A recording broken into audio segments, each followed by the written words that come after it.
Hello and welcome to the weekend meeting with Sanal Edamaruku.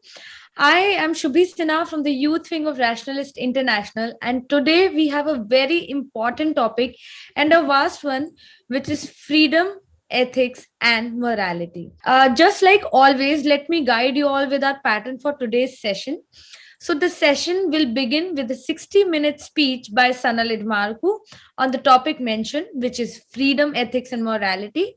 The next 30 minutes would be dedicated to the participants where you can ask Mr. Sanal sir anything related to this topic. So I think let's quickly begin with this very interesting session that we have today. And I would welcome Sanal sir and request him to start with his presentation. Hi, thank you, Shubhi. First of all, the question, what is freedom, is available to us to answer or to ponder into for a long time. What exactly is freedom? Freedom is interpreted and defined by different people in different times. Some people say that freedom within the framework of my faith, or freedom within the framework of the national identity, or the freedom within the framework of my family values, or freedom that is normally acceptable to the society. But do we have any limits to freedom? And if we have any limits, what is the limit? And when we speak about freedom, one of the major fears that is expressed by a lot of people is connected with morality and ethics. If people are free, if they have free will, if they can choose things in their life, if they entertain their freedom to the fullest possibility of what they have, then can happen very dramatic things. Your morality will go away, the ethics will collapse, and the society will be in a chaotic situation. That's how we hear. But is there a connection between freedom, ethics, and morality? The kind of fear that is built up around the idea of freedom or against the idea of freedom with the weapons of morality and ethics, will it stand? And what is free will? What is freedom? Let's come to that. Freedom with the fundamental basic idea is something like you don't have, nobody is constraining you, nobody is stopping you. You're not enslaved anywhere. You can move, you can talk, you can decide for yourself. Your decision to move or talk or do what you want is in your hand. Not decided by a religious leader, not decided by a master, not decided by an authority, not decided by a teacher, not decided by any arbitrary assumptions of authority. That's what freedom is. If you are a slave, you are not a free person. If you cannot think freely, you are not a free person. If you cannot decide for yourself, you are not a free person. From times immemorial, the fundamental freedoms of people have been under constraint because they have been part of communities, societies, groups, or herds. The group leader decided and others followed. The wisdom was submitted to the group leader or the community leader or the village leader or the leader in a higher form of whatever it is.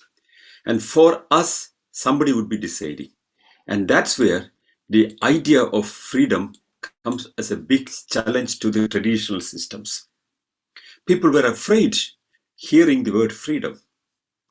If you see any of the ancient value systems, any of the old religious orders, any of the old, orders of commandments, any of the smritis, any of the old laws, we don't see a line that depicts that the human is a free person.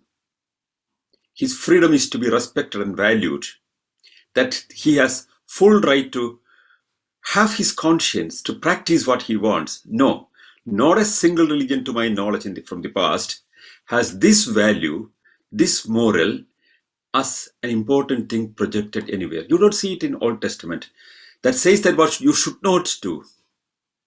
And if you see any smritis, any orders, any ancient texts, the freedom is not mentioned as a serious value that is to be respected. That is the crux of human individual.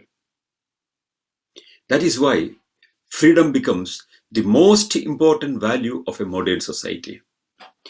And the moment people started thinking about freedom, starting with the old notion of freedom of thought, that was the beginning. To think freely, without interference, without fear, without being persecuted, without being questioned, without being challenged. That was not allowed.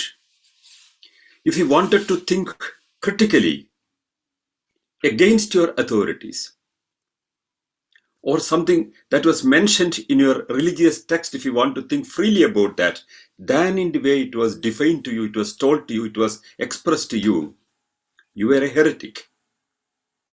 And if you challenge any kind of opinion that was given by the herd leader or community leader or the leader of the nation state or whatever you had, the person who questioned was a traitor. So questioning as the fundamental base of freedom, to question something is told to you by the authority or the religious text or any other form of power centers, I would say any other arbitrary assumption of authority, that was considered a big violence. People have been tortured, they were killed, they were thrown out of their country, and they were persecuted, they were amputated. All different kinds of persecution methods or torture methods have been applied on people just because they asked for freedom. And therefore, I would say the most important slogan, the most important value, the key ethical value that we have is freedom and freedom and freedom. Let's come to the further expansion of the statement. What is freedom? Freedom is primarily the right to think freely. You can think anything. You can think of anything which is coming in your mind. You need not be afraid of gods or demons or any other values that are coming against you, which are taught to you because you are not allowed to think something. No, there is nothing in this whole universe that you cannot think. And those people who dare to think, only they could move forward. And those people who questioned the existing thoughts, they could only take things forward. So freedom, fundamentally the freedom to think the way you want it, was the primary freedom that was sought by people. And whenever people wanted to think freely, that was questioned, as I said. And you can see that anywhere in old, literature, old history, everywhere you see that heretics or traitors or people who were against their country or authorities were all people who sought freedom, who thought unconventionally, who wanted to think differently than others. And all the changes that we have now from the past, from the ancient times, and that we achieved, whatever we have achieved with scientific inquiry or critical inquiry or philosophical adventures or whatever we have, that all came from the freedom of thought. But it led to other freedoms. Freedom of your conscience. That you have freedom of thought is enough. People realize. Once I have freedom of thinking, I think about things. I analyze things. I have my own judgment. I would question things. I would evaluate things. I would try to understand things in a different perspective than I was told. And then I may have a different point of view. I may have a different idea. I may have a different view of things. And those people who dare to speak it out, from the point of freedom of thought to freedom to speak your mind, was a big leap forward. Of course, there will be a question coming. Can one actually think freely? Will it be influenced by your society, your values and other things, and your own impulses? Yes, let it be influenced by your impulses. Let it be influenced by any kind of instincts that you have. Let it be influenced by your passions or whatever it is. Still, you have a right to think. Absolutely free to think on anything. And you have a right to question anything that is around. You have to think, evaluate, understand, come to a conclusion, and you can articulate it. You can try to correct the positions that are imposed upon you by the society or the community or the family or anybody. But that is where we try to understand a new value. When you express the ideas that you have, somebody else may have a different way of understanding things. They may have a different idea. So there are two different ideas or three different ideas or multiple ideas would come in a society. Earlier, when the leader, the religious leader or the messenger or the authority or the priest or whatever authorities people had, if they thought for us, when they decided, when they shone the path for us, we didn't have any right or responsibility to think. Now when we think, when there are differences of opinion, there are clashes of ideas, clashes of opinions, clashes of views, which would lead to other clashes. When you follow blindly one leader, and if there is only one leader for the whole planet, and if everyone follows that, and if he is the final authority, there is no question of any conflict. Still, there can be conflicts, but there is no question of conflict in connection with the ideas that you would develop with your freedom of thought.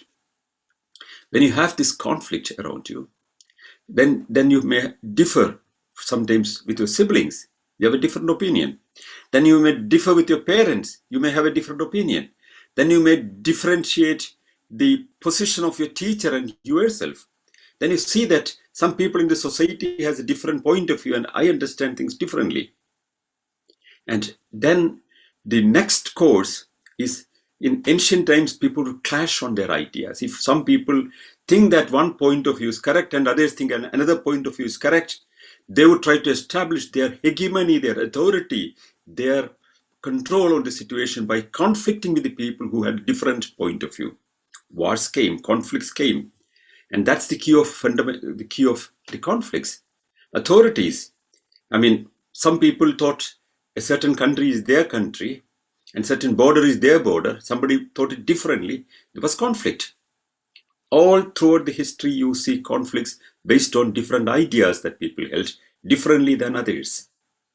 But in the modern world, we developed a new value system, which again was not seen in any of the ancient texts, in any of the ancient commandments or smritis, acts of any messenger, the idea of dialogue.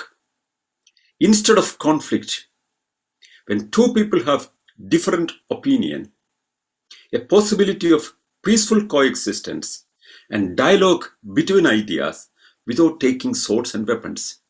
That's the third stage of utilizing your freedom in a civilized way. Yes, I speak about civilization. Civilization has been growing all throughout from times immemorial, and what we call civilization is what we have achieved over the centuries with our experience and with our lessons, bad and good. We studied a lot of things. We have entered in wars. We have been in conflicts. We have killed our own brethren. We have killed all our fellow beings. And we fought. And now we come to a conclusion that we don't gain anything by these wars. But most of the problems that we have, yes, we will have conflicts and we should have conflicts. And it's imminent that we have difference of opinion. Otherwise, it will be one herd going in one direction like sheep. That's what most of the religions want. Everybody going the way of the messenger. Of everybody is a sheep which is controlled by a great shepherd. Instead of this idea, a new world emerges where there are difference of opinion, hundreds of different opinions, hundreds of conflicting ideas, but still we all coexist and cooperate and enter into dialogue.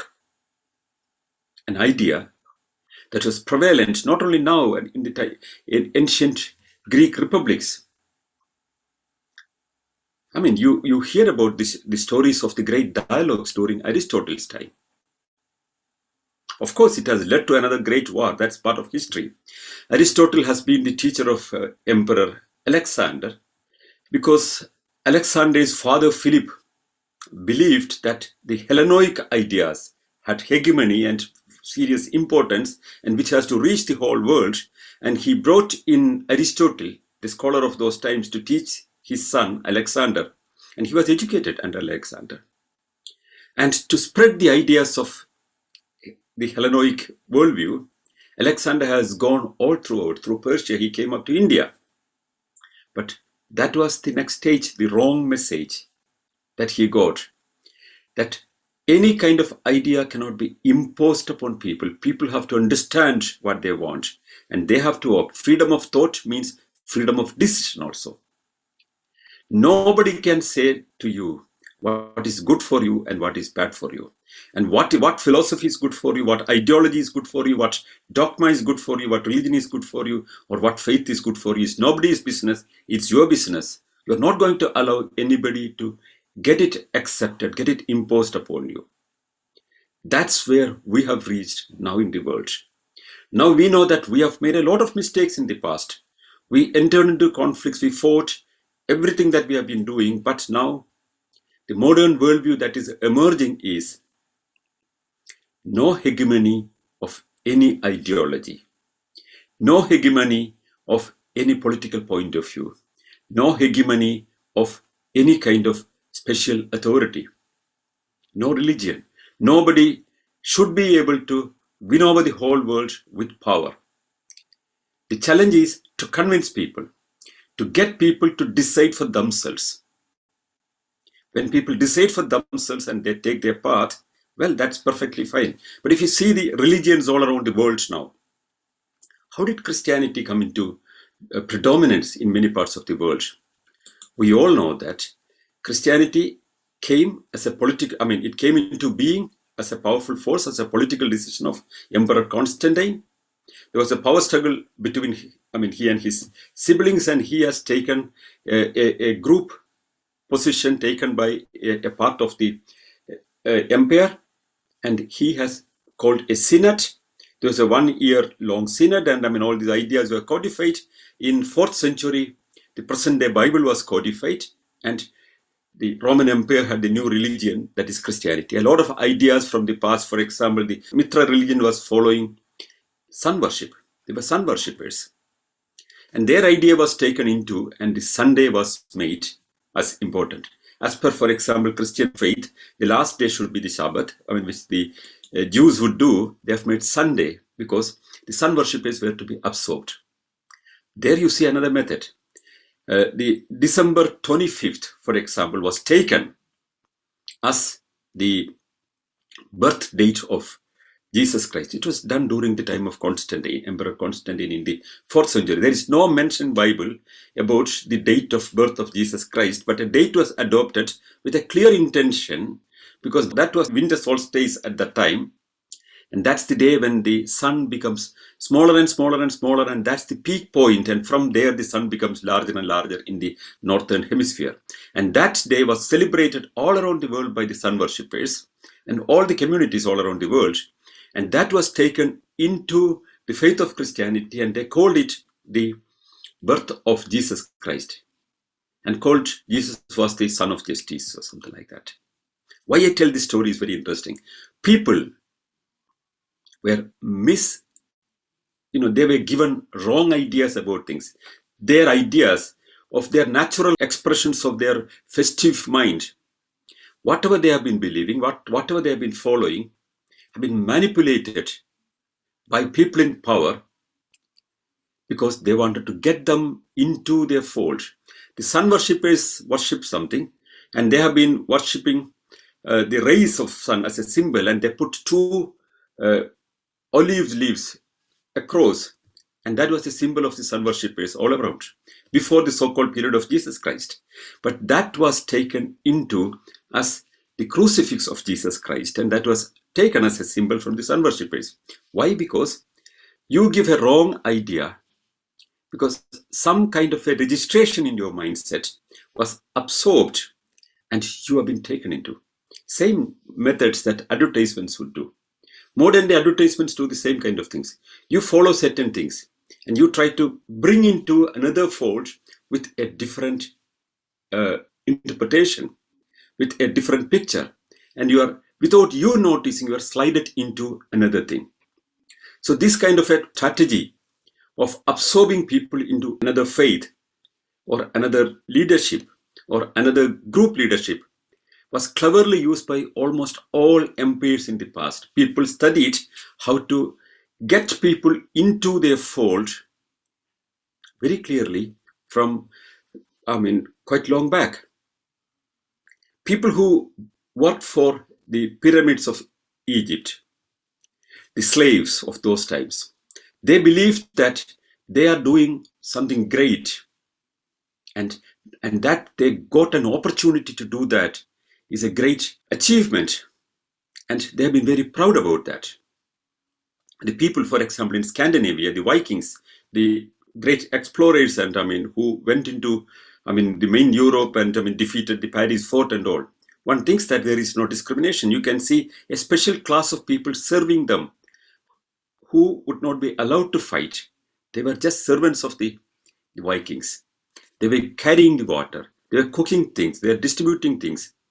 And they were so proud that they got this opportunity to serve these lords. As you see in India, if during the Varna division in India, which came up during the Vedic time, and those people who were in the four categories of the division, not the absolute downtrodden, the Dalits and the backward communities that we have now, even the Shudra believed that the opportunity that he has at that moment to serve the Brahmin was a privilege. Your slavery, your position as a person who is approving somebody's superiority, and your submission was your pride. That is how it was all mentioned. That you get an opportunity to praise your leader, that you get an opportunity to serve your leader without any reward, that you get an opportunity to be a slave carrying stones to some great pyramids. That was a privilege, you thought. And who decided that's your privilege? The people who have benefited decided that's your privilege, and you believed it. Everywhere in human history, you can see that there are a set of people who took advantage of everything, and a lot number of people believed that serving these people and following these people and following their path was the greatest thing that you can achieve in this world. That is how the whole systems everywhere in the world came up. That's how the system of authority was established. You can see it in animals also. Recently, when I've been going to a farm where reindeers were grown, I've seen a very interesting thing which I found so shocking. And I saw how similar it is with our ancient texts, how it is functioning. People were feeding these reindeers. The reindeers are in a community, they are living in a herd. And don't think that, if they are all equally treated and everybody would be getting equal food. When food is available, you know what reindeers do? The powerful, 2 or 3 elder powerful people, they go to the food. And there'll be one person to chase off all other reindeers till these people eat to their satisfaction. Nobody is allowed, not even the mate that probably this reindeer would be mating some hours back or some minutes back, is allowed to come closer. The powerful has the access to everything first. And the order exists in that society, the reindeer society. So they eat, and anybody coming closer hungry or anybody, they are all chased off. And once they are content with their food, when they are fully satisfied with their food, okay, then they go away. Then one can see there is a rush between the other reindeers to go to this. and the powerful come there again, and the practice goes, and the weaker, the smaller ones, the weaker ones, the people who cannot fight for their food, they are pushed back. Next 5 or 6 will come, and others are chased back, and they get the food. And order emerges. And every time you believe that they have an authority, and it's for them. You believe that it's all under the power of somebody else. And when you are given the opportunity only, you come obeying and following this. Well, food can be distributed differently. It may be a nature's solution in the course of evolution that the strong and powerful would survive. But whatever way, you can see the similar pattern in human life also, but also with our gods. If you see the Christian heaven or Christian prayers, for example, everybody is praising the God. He is getting praising and praising and praising all the time.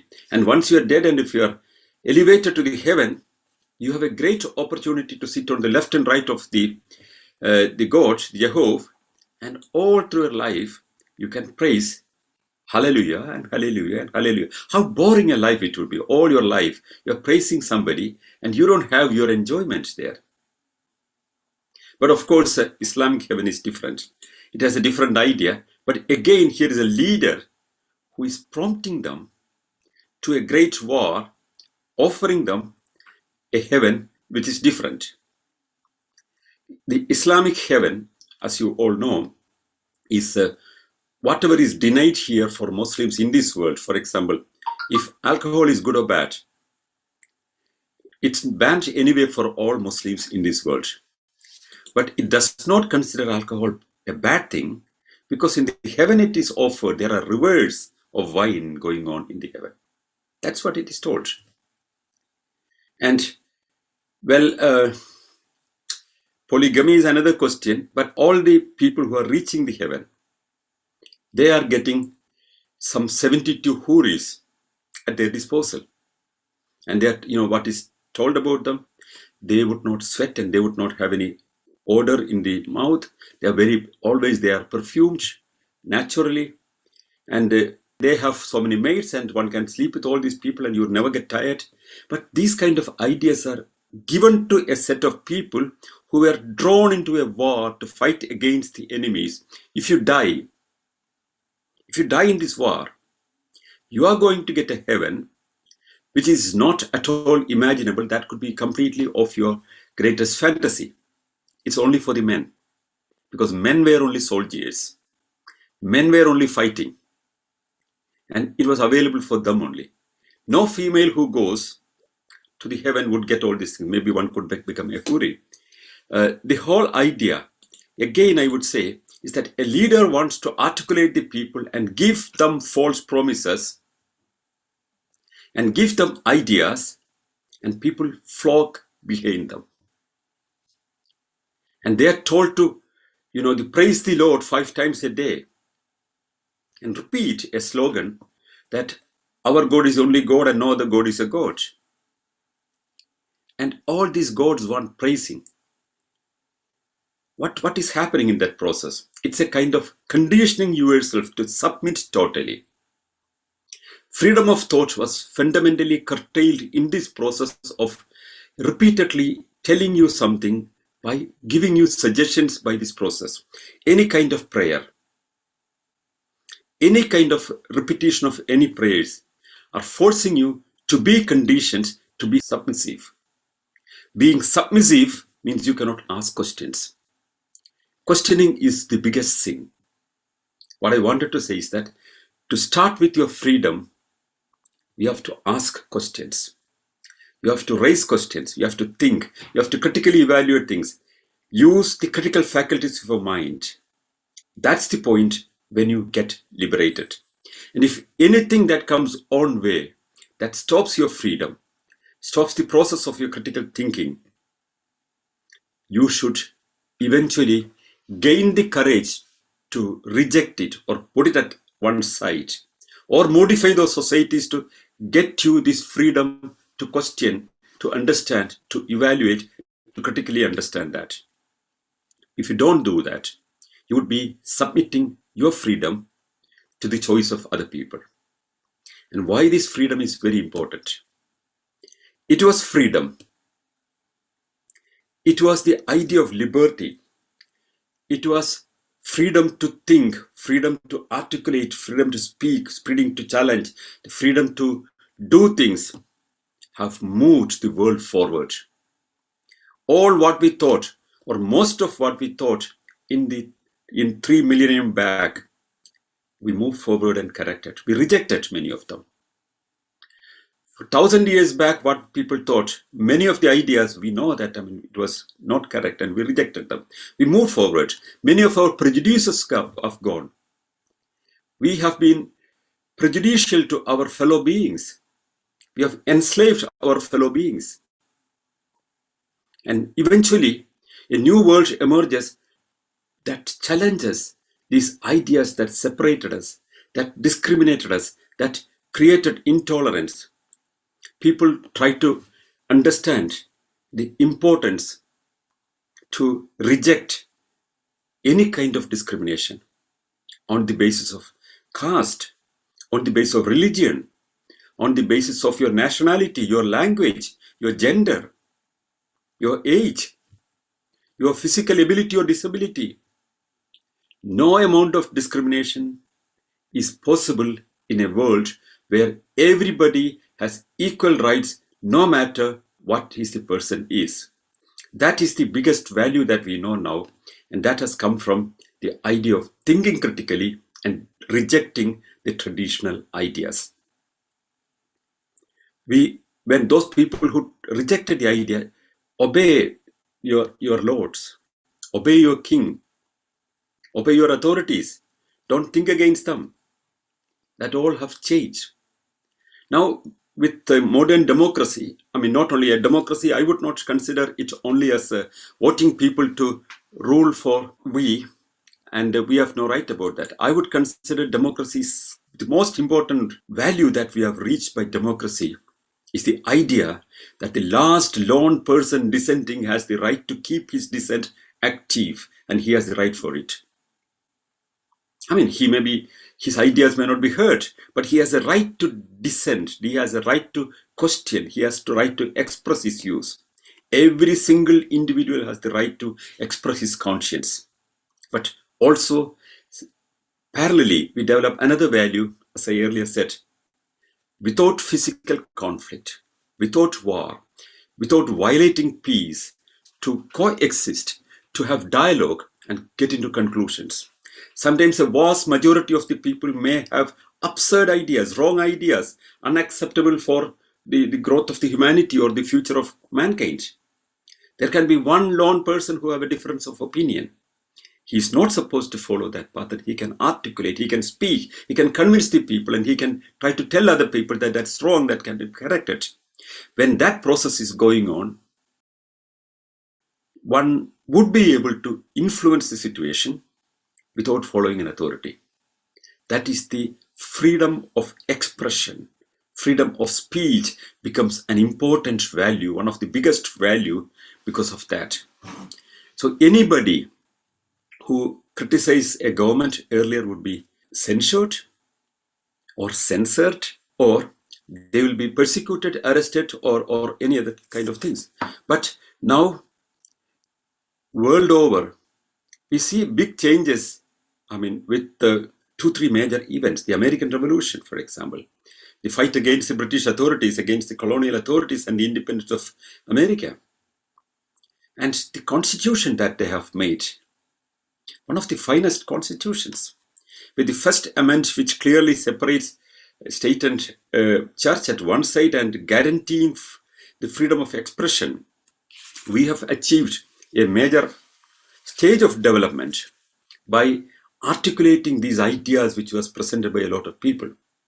Thomas Paine, as you all know, the famous book of which triggered the whole idea of freedom in United States, Common Sense. This little single book has influenced the whole course of the world than any other book that we have ever heard. No Bible, No Ramayana, no Mahabharata, no Quran has influenced the world to move forward like the book Common Sense, written by Thomas Paine. That single book altered the mindsets and encouraged people to think and question. The American Revolution happens, and a new constitution emerges, a new world comes out. But it did not end there. The next stage, the very same person, Thomas Paine, who wrote the Common Sense, goes to France. And there were other stalwarts, Voltaire and Rousseau. They were writing and they were encouraging people to think critically. There was a political climate also favorable for that. And these people, and along with Thomas Paine, they created an atmosphere that was fit for what we presently call the French Revolution. The greatest revolution that modern times have seen. I don't appreciate what immediately happened, all the guillotines and killing of people. I don't appreciate, I come to that. But that revolution has brought out an idea that the world has never ever heard that loudly. Equality, fraternity, and liberty. Three major values. The values that we know from the old religious texts have changed suddenly. The world has seen a new set of values, equality, fraternity, and liberty. That became the new flag slogan of the world. The empires were afraid. They understood that people can come up. The religious authority was totally challenged. The bishops were thrown off. A republic was established. Of course, there was a major mistake also. After the French Revolution, all the major leaders especially the religious leaders and the political leaders, they were all executed or sent to guillotine. With one fall of a knife, their neck will be, cut off. Like what happened after the Russian Revolution, or like what happened to the, some, for example, Iranian Revolution and all these kind of things in the modern times also. All the political opponents were eliminated. And you know the person who articulated this whole idea, Thomas Paine challenged this idea. He said, no, you cannot kill these people. They have been your political opponents, they have been the emperors, they have been the bishops even. But you cannot simply kill them because they had a different position than your value, which is certainly the highest value, equality, fraternity, and liberty. But you believe in their right to articulate their positions. You cannot eliminate them. You have to compete with them in the coming elections and win the elections, and that's the way you have to go. You cannot simply eliminate your enemy because they were wrong. Your rights can be wrong and your wrongs can be right tomorrow. And that's what the idea of freedom is. That's what liberty is. That's what freedom is. And equality of everybody to keep their rights. Thomas Paine challenged the revolution. And the pioneers of the revolution sent him to jail. The person who triggered the French Revolution was in jail when the French Revolution was successful. In the jail, he wrote a book, Age of Reason. That was the beginning of modern rationalism. That was the first non-rationalist book. Thomas Paine has written it when he was in jail. 18th century was coming to an end. The new world was emerging. Enlightenment movement was coming up. Scientific advancement was growing on. But the political package that was coming up, the idea of freedom, with the separation of state and religion, was emerging from this book, Age of Reason. 2 parts, Age of Reason was written. And this book spoke about a new liberty, a new value system. One has to understand that he was not even an atheist. His position can be called a deism. Means, at that time, 18th century, he believed that perhaps there was a universal creator or something like that. But that God is not interfering into our day-to-day life. And he's not looking into our bathrooms or our private lives. And he is not at all concerned about this world if there is one. That is how he thought. And our lives are determined by what we do here. And we have a right, we have an opportunity to make it better. And we have to take up this challenge and don't think that any gods would ever do anything. A new age of reason is, dawning. That's what he said. And that was a real dawn. Thomas Paine, Republic leaders were thinking of executing him because he challenged the revolution's fruits. But another person in United States, Jefferson, asked for his life. Come on, you cannot kill Thomas Paine because he has been the creator, in a way, of American Revolution. He has been the man behind the French Revolution. And he has a different opinion. And he doesn't want to become the leader of the French Republic. But he insisted on not killing the opponent, not killing the persons on the other side. You have to give a right to those people, a new value system. The world has not seen such a value system earlier. A new political value system emerges that you have to respect your political opponent and you have to allow him to articulate their position, and you have to win them over with your ideas and by convincing people. That was the biggest leap of understanding the values. Now I would like to say that there is no value, there is no single value that is universally applicable. Values have been different earlier. Values have been different from place to place. Values have been different in different times of our universe. So any value, if it survived, because that has only one reason, it has a utility at this moment.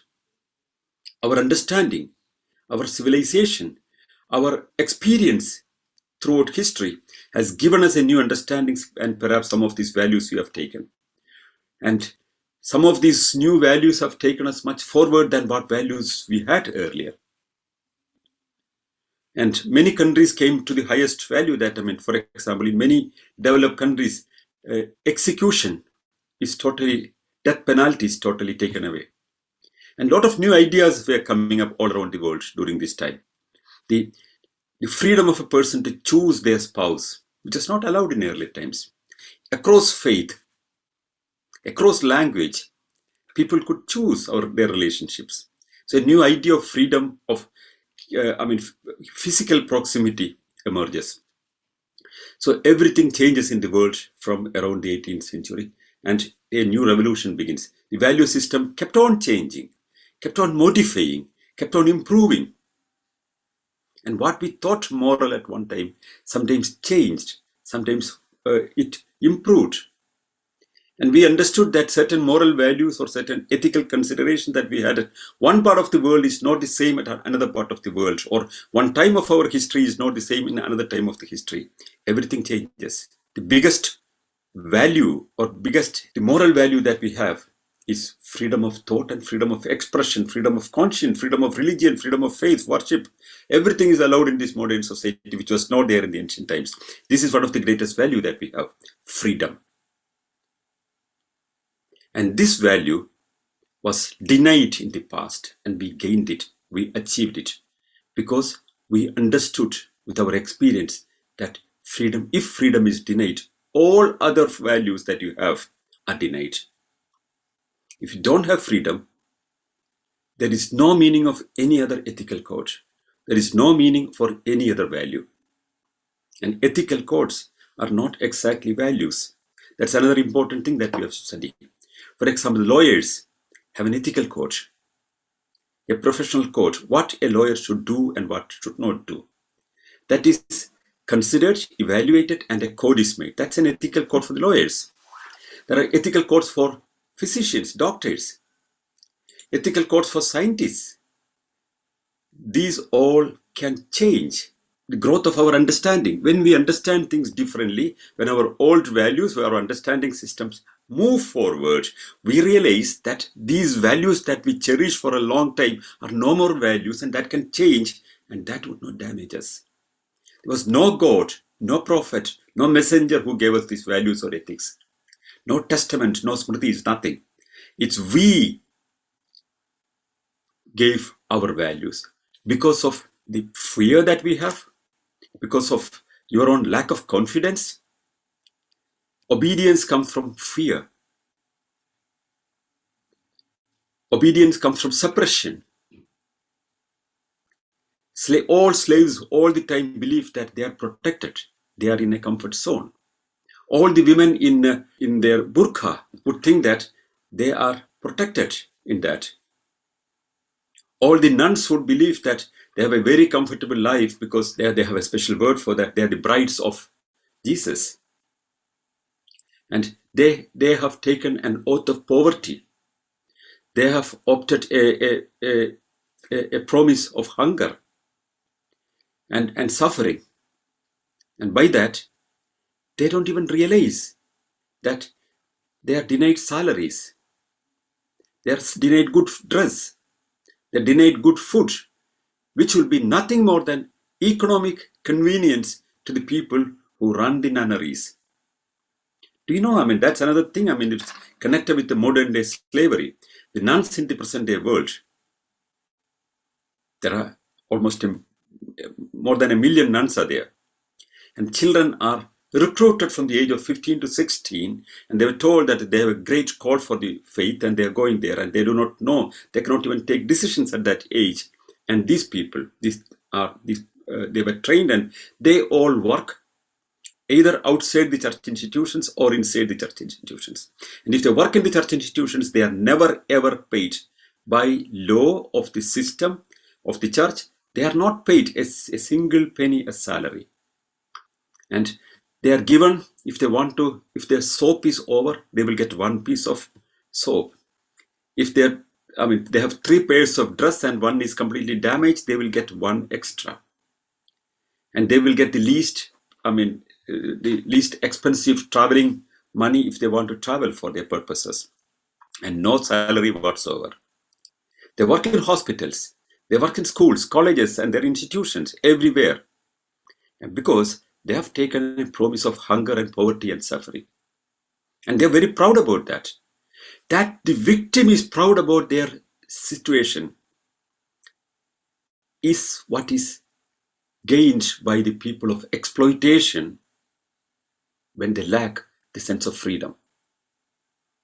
It's not possible for them to come out. Because once they are in the system, once they start thinking about it, it will be very late for them to come out. They're not equipped, they're not educated to live outside the system. And those who tried, sometimes they get very late, they understand that they are in a very tricky situation and they cannot come out because they will be socially isolated, and otherwise they would be economically completely tarnished. And these nuns, they all believe that they are the privileged people. They really believe that they're privileged people, but they are modern day slaves. If another example, for in India, if you're working in a university as a professor, your salary is given by the University Grants Commission. You get a considerably good salary for a university professor.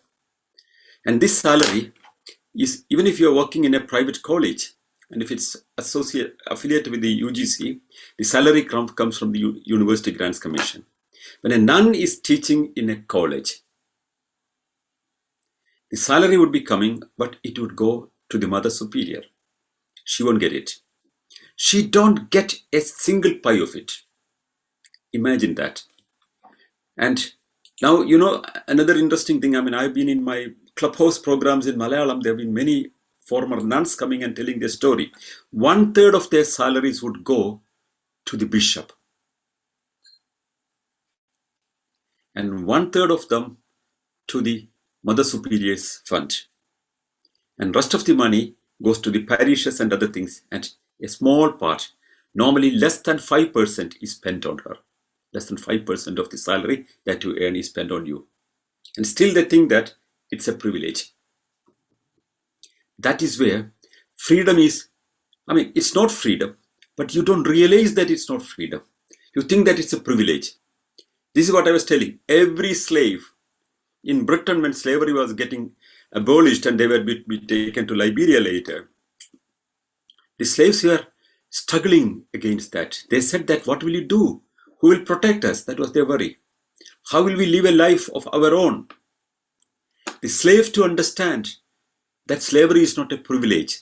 The nun to understand that being a nun is not a privilege. The person who is suffering, understanding that the suffering is not a major thing to achieve. Do you know, in the karma system in India, the people who are downtrodden, or anybody who is not a Brahmin, is told that they are down there because you have done something bad in the last life. Because your karmas in the past life, you have a suffering here.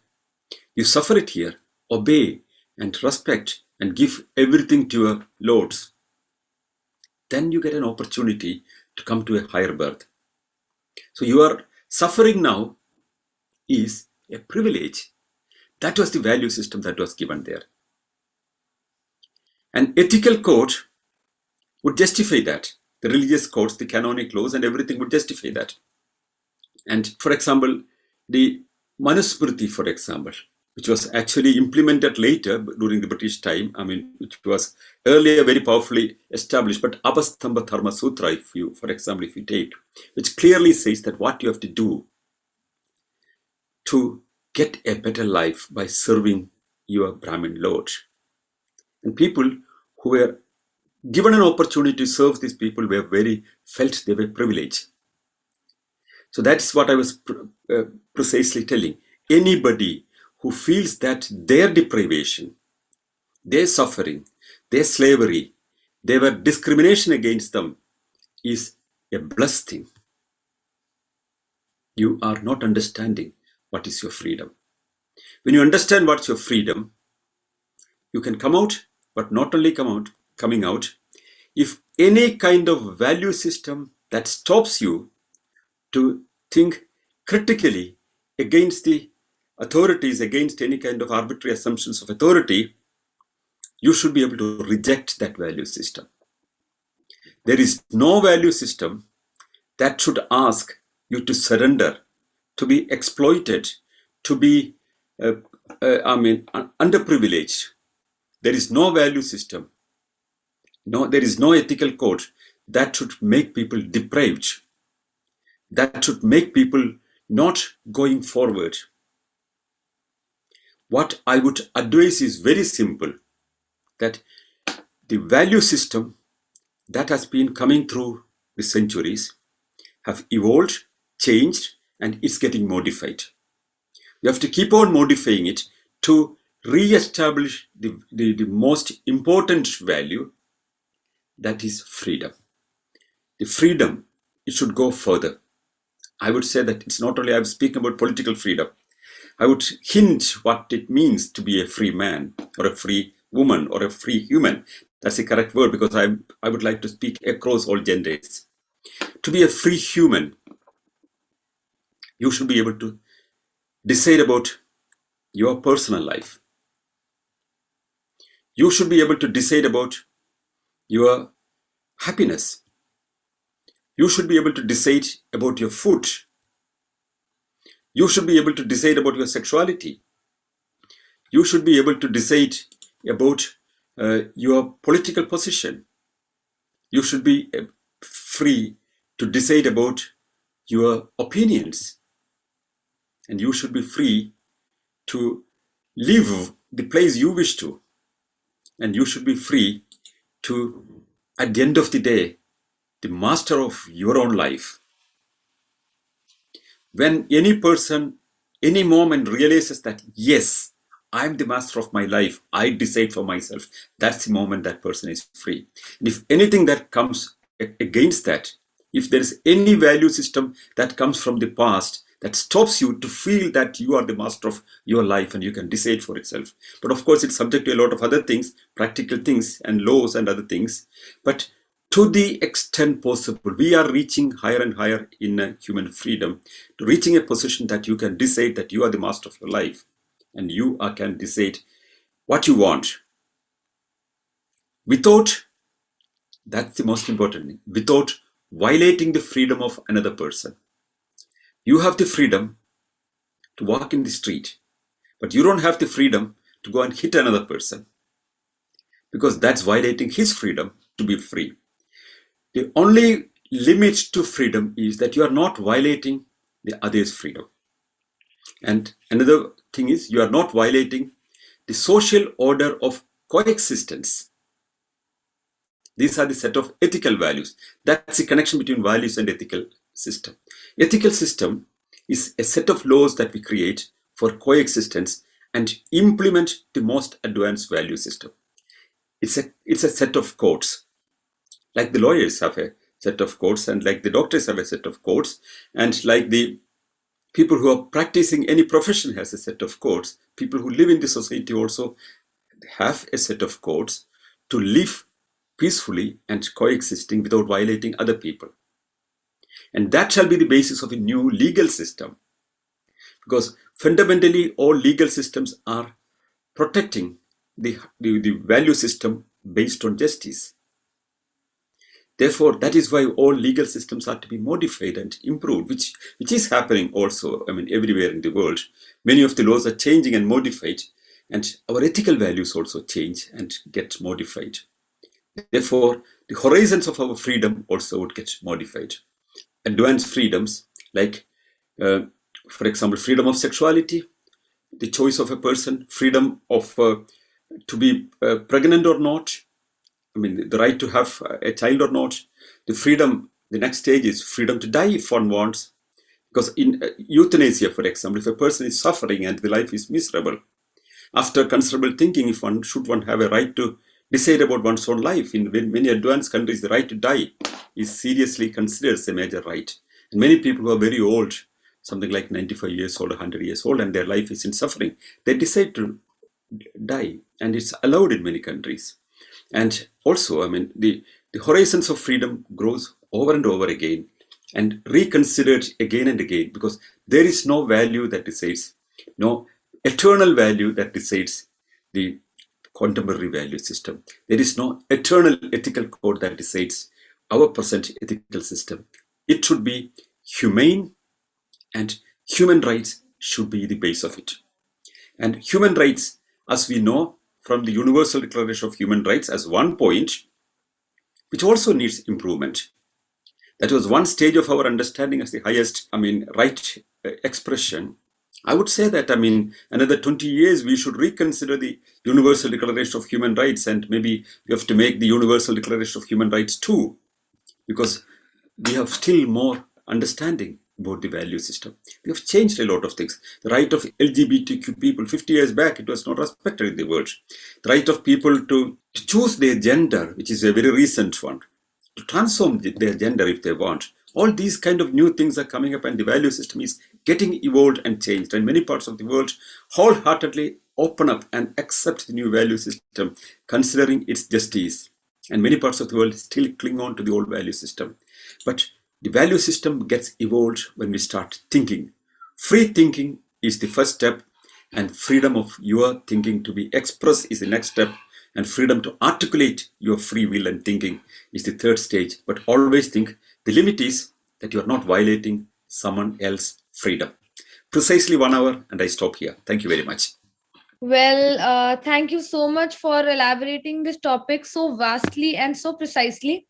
And now, since you're done with the presentation, we can move forward with the question answer session, where any participant can ask any question related to this topic. So next we have Nia Ashok Kumar with us. In Mahabharata, some 14 Ashwanis, probably some thousands or lakhs of people might have died for the Dharma Yuddha. That means Dharma war. I don't know. Is it why should they fight? It is the problem with the land problem or country, just leadership problem for the two cousin groups, two brotherly groups, Pandavas and Kauravas. Why should ordinary people die? Is too much. And entire India says it is a great war. What sort of nonsense it is? It's a great war. Why should they die? Ordinary people. War means not only death, it is the orthopedic problems, traumas, psychological traumas, physical traumas.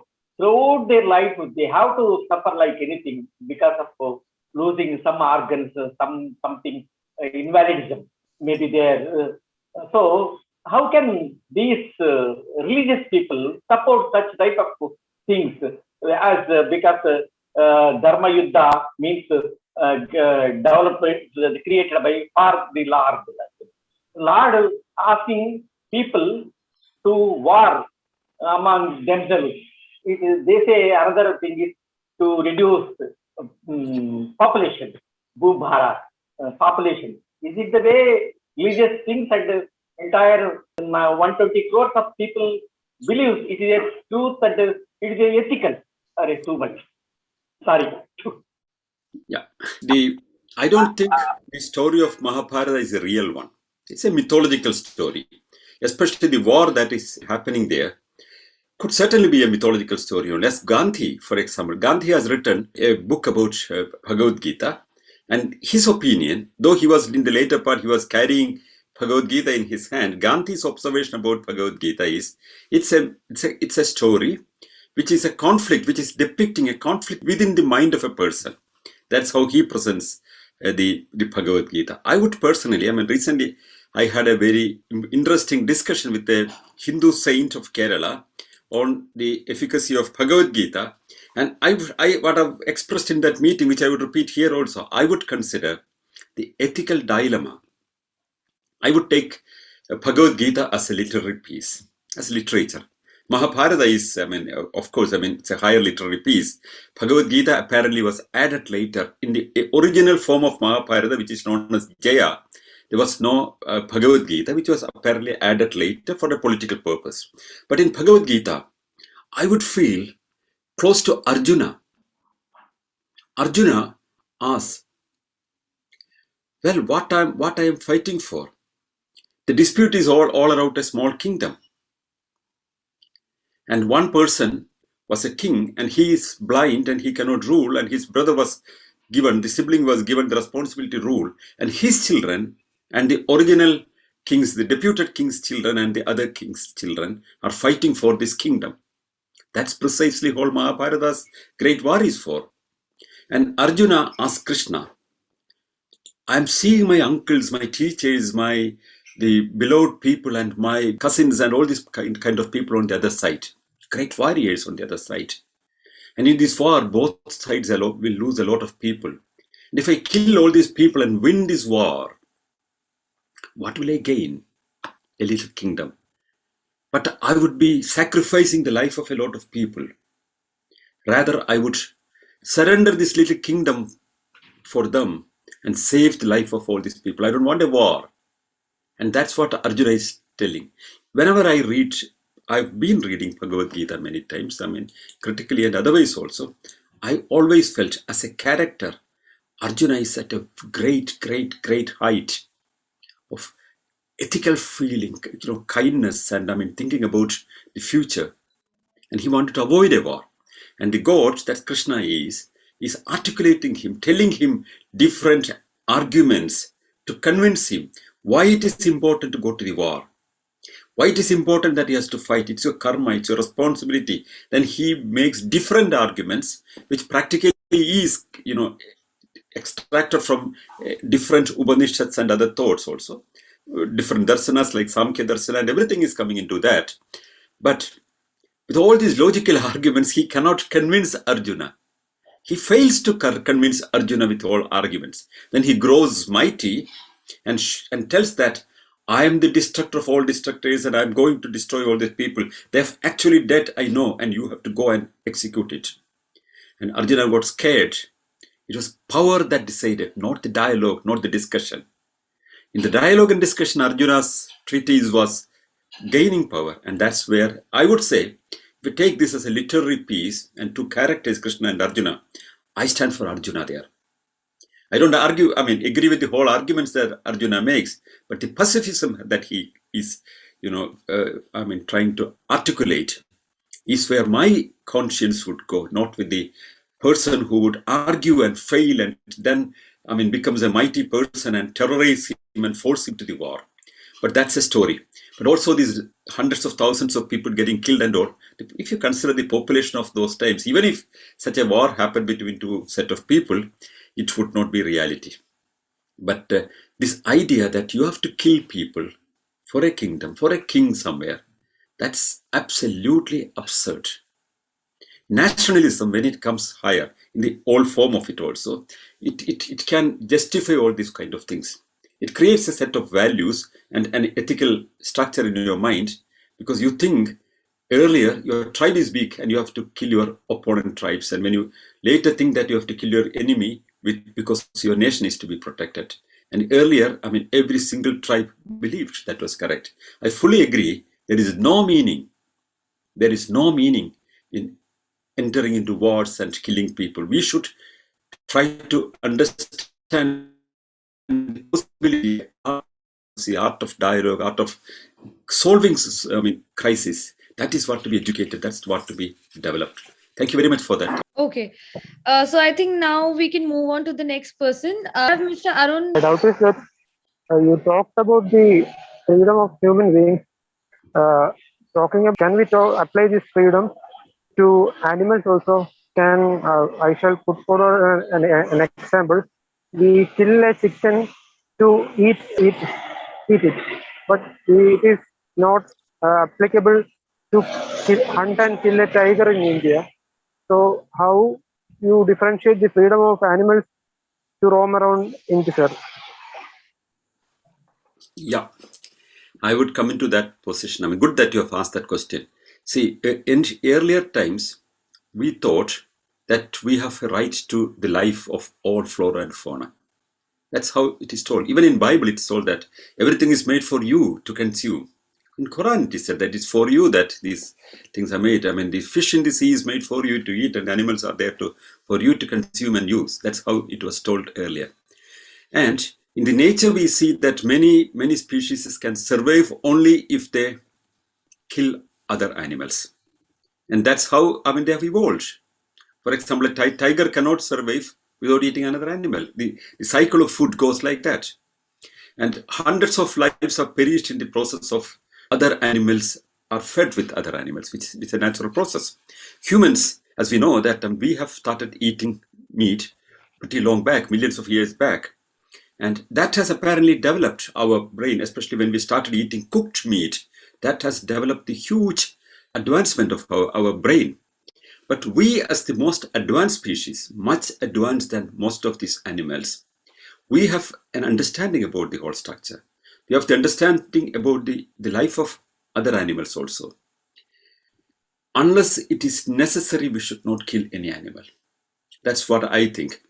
I'm a meat eater. I'm a fish eater. I'm a non-vegetarian. But I don't feel anything bad about that because I understand how most of the species are living. I know that. Most of my survival food will come from protein only. So, but I would like to see that no animal is extra killed than for actual consumption. And another thing is that if any animal is to be consumed, because we have a huge population and we have to feed the population also with their protein, and there should be less suffering for an animal. And if it's possible, if we can have a solution, which is a feasible solution without killing animals, I would appreciate that if we have it. For example, recently there is a new development, especially with the advanced scientific techniques that we have developed. It started with the people, the astronauts, when they were going into space. They were not actually taking meat they have to eat. For example, if you have a steak, you can recreate this, you can allow it to grow from it. From the cell, you can grow again the same meat. That's how, you can, like a stamping, you can recreate meat out of the same meat. That's a new technology that we have achieved now. So if this is going to be successful, and it's already successful, I can tell you about that. I've already a presentation on this topic earlier, which will be uploaded very soon on the YouTube, that you will see also. You can also, I would like to suggest that there is a YouTube channel that would be uploading all these Zoom meetings, and many of the Zoom meetings are already there. And that will give a kind of a wider audience. Some of the discussions got suddenly some 40,000 viewers or something like that. It's reaching a lot of people. Yeah, what I was trying to tell is, if we can recreate meat from meat, we need not kill. For example, I feel bad. I like meat. I really like meat. And I'm also very, very realistic about the importance of meat consumption, and also poultry and fish. Those people who do not use for moral reasons or other reasons, of course, I respect their views, but I think nobody has a right to tell me that what I should eat. And nobody has a right to tell a tiger that it should immediately go and change the eating habits. We are meat eaters as well as vegetable eaters. And that's how naturally we are. And I would like to continue like that. But if with the scientific advancement that we have, instead of having an animal killed for my steak, and if from a steak we can recreate steak scientifically, and you can, clone and develop more and more same quality meat out of that, you get real meat, not what the vegans would offer. I mean, artificial meat or anything, but real meat you can get without killing any more animals, which would be sad for many animals, because the many animal populations survive because of our meat eating habits. For example, or our other consumption. For example, sheep may not survive if you stop using wool, because with evolution for almost several hundred thousands of years, sheep has been with humans, and we have been cutting their wool. And if you leave a sheep in a forest, normally after 3-4 years you'll die, because of the heavy wool around it, it cannot survive. And there are many stories about that. So that has happened because that's not a natural selection, because it's a selection of humans that kept it surviving. So many of the animal, the number of cattle can be brought down, and we can select the best meat and reproduce it. And this technology has been used by astronauts, but now, since it's established and basically working very well, in Singapore, you have a restaurant which offers the meat that is not from animals, but recreated from the meat. It's printed from the meat. It's the same meat, but it's recreated. The cells were recreated from the meat. And in Israel, it's legalized now, and there are a dozen restaurants now in Israel. And many countries theoretically approach this idea. And I don't know how fast it would come to Europe and other countries. But since it's already there, it's almost 1 year that it's there in Singapore, and it's a big success. And same in Israel, it's a big success. And probably that could be a solution to reduce the number of killings, which is an emotional question, which is an ethical question. If we can avoid it, we should avoid it. Certainly we should avoid it. That is where I would stand. Thank you. Okay, so I think we can try again with Mr. Senthil Kumar. Yes, I hope you can hear me now. Yeah. Yes. Sir, the core of my question is, what is the role of humanism and human concerns in the ethics of free thinking? That is the core of my question. I'm asking this in the context of existential challenges, including climate change and various other challenges which may come up in the future. So our current understanding of human rights and human thinking concerns might be redefined over perhaps a short period of time, perhaps a longer period of time. So when we look at those possibilities, what do you think is the role of humanism and human concerns? Because a redefining of our concerns and our thought process might be required to bring into focus the concerns of the ecosystem. So even now, as you suggested earlier, maybe based on the historical thinking process, a lot of people still consider humanity or the human being as the center of the universe or the world as they see it. So that is the context of my question, just to make it clear. So what is the role of humanism and human concerns in the ethics of free thinking? Thank you, sir. Senthil Kumar, that's a very good question that you asked. In fact, and that opens the door to another major issue. The great rationalist philosopher Bertrand Russell, when he was asked by Alan, another humanist in Britain, asking him, would you like to call yourself a humanist or a rationalist? Russell said, I have a problem with the word humanism. Because humanism, many people consider it, they do not understand it. They said that it's like humanitarianism or concern of the humanity or anything. That's humanitarianism. It's not humanism. And you understood it correctly. That's, I understand your question. Humanism is a worldview which is human-centric, whereas the other worldviews of religions are divine-centric. The God is the creator and the preserver, and the value systems are created by the God, whereas humanism thinks that it's we who define our value system, our laws, and our ethical codes, and we have to think about it. And we are responsible for it. There is no God responsible for it. That's humanism is. So with humanism, Russell said that the problem is humanism is human-centric.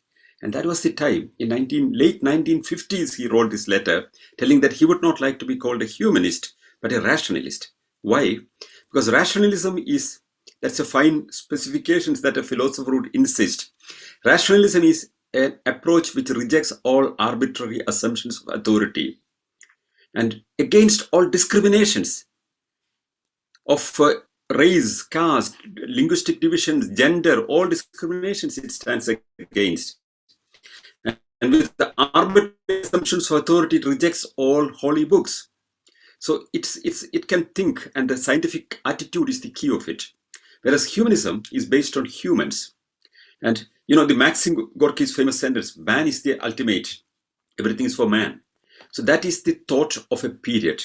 The early, 20th century, people thought that man is the center, not the gods. But man is the center, but not only man, the flora and fauna around us is also important. We have no right to extinct things around us. By nature's natural process, a lot of animals have got extincted, and there are a lot of bacteria and insects and plants and everything got extincted. But if we had a capacity to influence that, many of that we could have prevented. Now we are concerned about the whole planet. We are thinking about the animals that are getting extinct, not only by our interference, but natural processes. We try to protect them. We think about conservation. We think about future. We think that we should not damage this planet. We have been finding the utility of plastic. We stopped. We understood how dangerous it is taking us into. We are trying to reduce plastic. Sometimes it's still important as a light, solid material. And now we have been polluting. We are trying to change ourselves. New values came. And we change everything in the interest of conservation now. Because we are an advanced species. We are not only concerned about us, we are concerned about the whole planet. As you rightly said, the value system, there is no eternal value system. The old value system spoke about the welfare of human beings only. Now the modern value system speaks also about our care for our surroundings, our flora, our fauna, and conservation. That's equally important. And to the extent it's possible with our scientific advanced knowledge, we can take care of many of those things and help them fight the course of evolution that may simply get them perished. We can influence the course of evolution that way also sometimes. Even human progress now is going against the diktats of evolution. Because it's not a natural course. We have developed our brain and we have our own thinking. And we can influence, we can understand. We can understand even the process of how we are evolving, and we can try to influence it. So that's where the advanced human being has a lot of knowledge about the surroundings, and our own mistakes we can correct. We've been polluting, we are correcting now. We have been damaging our ecology, we are correcting now.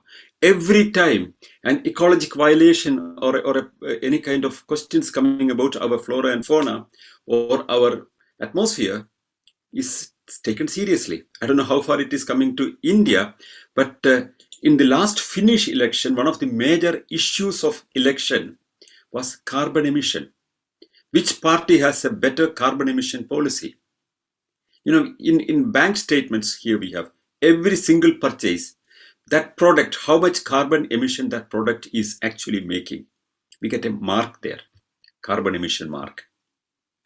And for example, when a new milk, a vegetable-based milk was produced and projected in the market, and their advertisement is, we speak numbers, then our carbon emission is this. And when milk is produced, what's the carbon emission? So this became a new slogan of elections even in advanced European countries. So it should be a concern all around the world. I fully understand your position. I fully support that position that the value systems have to change based on our new understanding about things, and it has to go into radical changes. As you rightly said, climate change is the biggest threat that we are facing, and many of our values that we considered very valuable now can change and should change, and it may change eventually. Thank you. Good thought. Right. So I think let's move on to the next person. I see Sajish here. Please proceed with the question that you have. Yeah. And again, another excellent presentation, dear friend Sanal. And actually, you rightly pointed out regarding the democracy and the values, the freedom of expression. If freedom of expression goes, everything goes actually. And as Mahatma Gandhi said, actually, the wipe out the tears of the common man. And the democracy, the crux of the democracy lies in not the majority of the decision leaders, but the concern of others. As you always say that the last man, you should concern about the last man in the queue. Of course, my question is that, and the Enlightenment leaders, Thomas Paine, Renaissance leaders, from where they got this idea of this thing. We know that none of the major Semitic or other religions has got an idea of democracy. Some of the insight is that into that question is that Ambedkar said that I got the idea of democracy from Buddha, and what about the Republic of this thing, Greek Republic, Aristotle Republic, that kind of a democracy, and this old democracy and the freedom of expression, that kind of a progressive idea, from where the leaders got it. Yeah, that's a good question. There are traces of democratic ideas coming from the past, very, very clearly. The Buddhist orders, they have been selecting the leaders of the monk in turn by voting, by selecting by the decision of other members of the groups, the Sangham. Every Sangham, or Sangham, what means a group, every Sangha had the leader of the Sangha was elected by the consent of other people. That's an idea coming from, whether directly from Buddha or from those times. Another idea from the Greek republics, you see, the idea of Senate was there. The representatives of different positions and different economic interests were taken into the Senate, from where we get the word Senate also. That was there in the Republic's time also. Democracy was developing eventually. Most of the kings had courts, where representatives of communities or interests or other people, or the rich and the influential people, were in the court on the kings, and they would be speaking, but the king would decide about it. That was the process. But the modern day democracy, the dramatic change that we got from the American Revolution and the French Revolution, and beforehand, during the Enlightenment period, you see another major democracy in the faith structure. The Catholic Church was challenged by the Reformation movement, and it got a big challenge, big blow by the church, a section of the church itself. They said that the Pope is not infallible, and the priests should be able to marry, and the Pope or the priest cannot decide by giving a certificate that your sins are nullified and you can go to heaven if you give a huge fee to the church. All these ideas were challenged and by Luther and Calvin and people around them, and that has been also a great fight of democracy in religion. And one can see similar movement. The Bhakti movement in India has been a big challenge against the authority of the Brahminic order. Bhakti movement taken, even faith, though it was faith, it was taken to another level of faith, that the people who were otherwise denied the access to the religious rights, etc., were coming to the part of faith. So literature has been emerging out of that. So these all are a process. It must be a long process. But I would always feel that the idea that Toynbee would put forward, every big leap in history comes when there's a challenge against that. When there's a challenge and you're helpless and you respond to that. And when you respond to that, history is created and you have a next move to the movement history. Toynbee always said that you see a challenge and there is a response, and the wheels of history moves forward. You can see that, for example, the French Revolution was a reaction to the terrible situation that the French population was at that time. And the kind of exploitation, the kind of hunger they had, the poverty, and the exploitation of the priests at that time. The idea about these priests and the church cannot be trusted anymore to look after you because they are for their interests only. So this kind of a big pressure on the people created a situation for a response. That was an intellectual response, and eventually it became a people's movement. The Russian Revolution. I've been recently reading a lot about the Russian Revolution. And one of the major things was the kind of difficulties that people had. It was not an agrarian revolution. It was not the majority of the people going into a revolution. It was an urban elite and a section of the military that took on the Russian Revolution. It's a small group of people with military changing sides. That's where it is. But people were unrest. Why people were unrest? Because their food supply chain was affected. And why it was affected, and that's an interesting, side of things which was not discussed in many of the previous historians, was the ban of vodka. The Russian emperors, by the influence of religious authorities, believed that there should be abstention from alcohol, and of course the soldiers have been drinking a lot. You know that the Russian interest in vodka. So they have stopped the sale of vodka for religious reasons when there is poverty. And what happened was the revenue that was coming from vodka has stopped. That has reduced the capacity of the exchequer and brought down the resources that they had. That is one of the reasons that they could not address the different riots were going on, because hunger riots were going on at different places. They could not address it. They could not handle it because of the lack of resources. Even mobilize, they could have mobilized from other parts of the big Russian empire, the Tsarist empire. But that also needed resources. The lack of resources was directly influenced by vodka. So it was a challenge. Hunger and poverty and the articulate leaders at one side, and the military, they could convince a set of people. There was a challenge and there was a response, and there was a change. And every time, a change sometimes go into bad direction also. Iran, there was a challenge. The nepotism of the Shah of Iran, and the kind of waste of money and undemocratic patterns and all these kind of things were there. There was a response by the Communist Party of Iran, the two-day party, but leadership was hijacked by the radical Muslim revolutionaries, and they took over the power in cooperation with the two-day party and the Communist Party. And after that, after 6 months, they were all arrested and executed, and the Islamic Revolution was complete. That was also a challenge and response, but went into a wrong direction. So I would say there are traces of democratic ideas in the past, and it has been growing. You can see it several parts in history. You can see such traces. But the big leap that comes from American Revolution, the French Revolution, and later part could be parallel with the new knowledge that we have and the right of the people that developed, which insisted on the right to think critically. Thank you. So now we have Ravindran CP with us. Yes, sir, we were speaking in Malayalam for so long.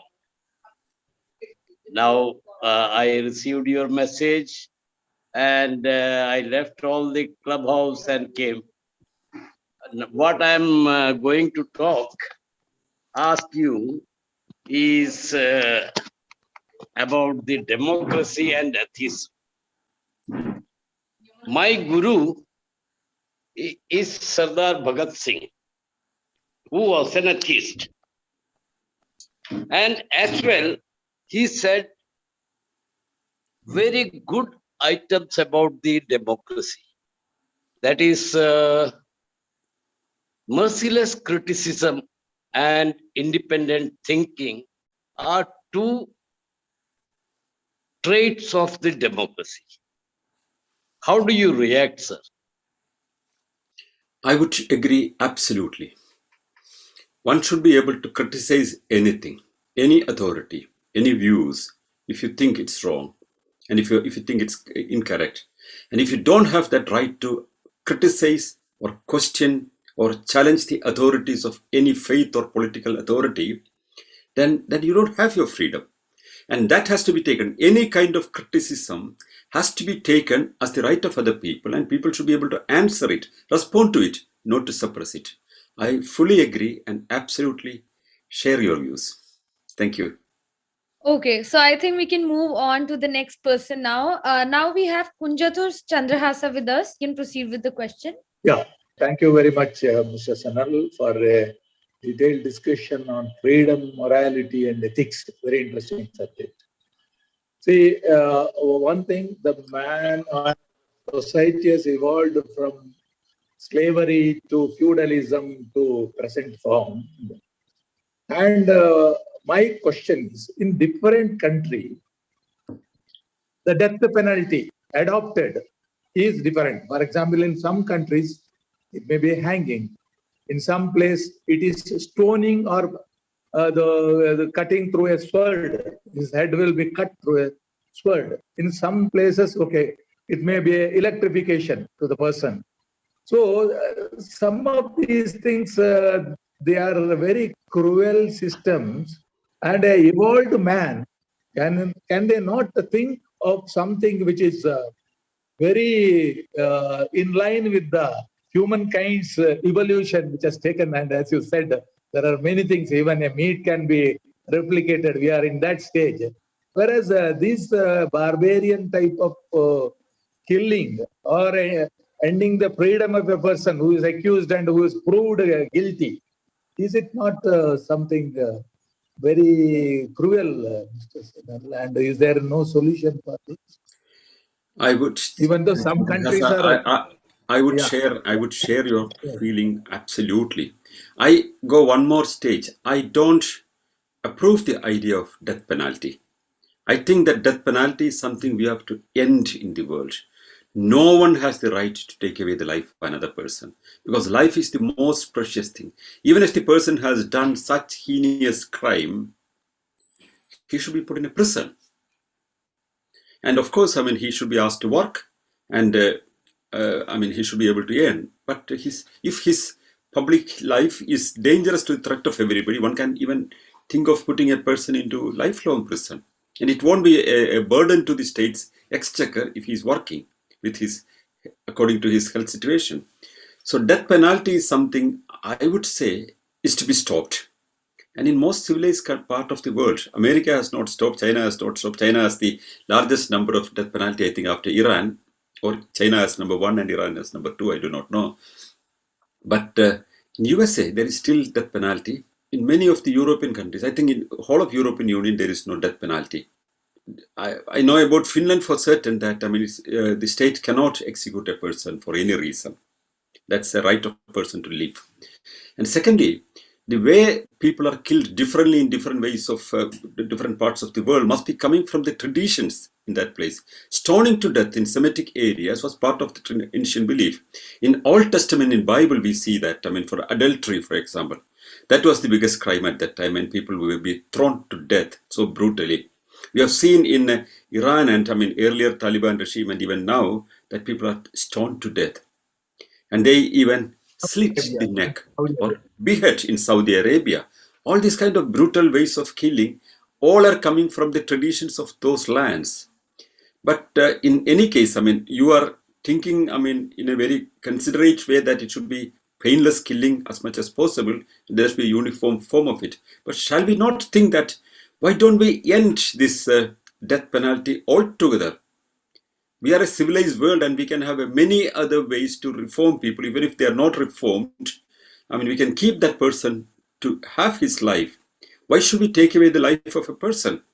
A person is killing somebody, for example, if killing is to be taken as a reason to kill a person, and if it's proved, if we are killing the person, we are doing the same thing. He must have killed a person out of anger, out of revenge, out of some other things, and or maybe he has his own prejudices, or he's a psychopath, whatever it is. But if the state is doing the same thing, we are in a way, I mean, becoming same like him. So therefore, I would advocate, I would suggest that death penalty should end forever. And those people who are dangerous to society should be kept in prison. If it's proved unequivocally, then they can be kept in prison, and I mean, for their livelihoods they can earn. I mean, at least the state should find that, I mean, it's not additional burden to the exchequer when we have sort of people. But if you see the number of people who are on the death row, their number is not very much. Why should we simply take away their life? And without taking their life also, when they are punished for the whole life, to take away their freedom. Absolutely. As a rationalist, I think this should be our stand, I feel. I think so. We should stand on that point. I mean, because the biggest right is, I mean, if you're living, the biggest right, next right is freedom. And one can even take his freedom to move around so that others are not, I mean, affected. But that should be the point, that we should not ask for any kind of modification of execution, but execution itself has to go, is what I feel. Thank you anyway. I mean, I see the kind of good feeling that you have in your mind. Thank you very much.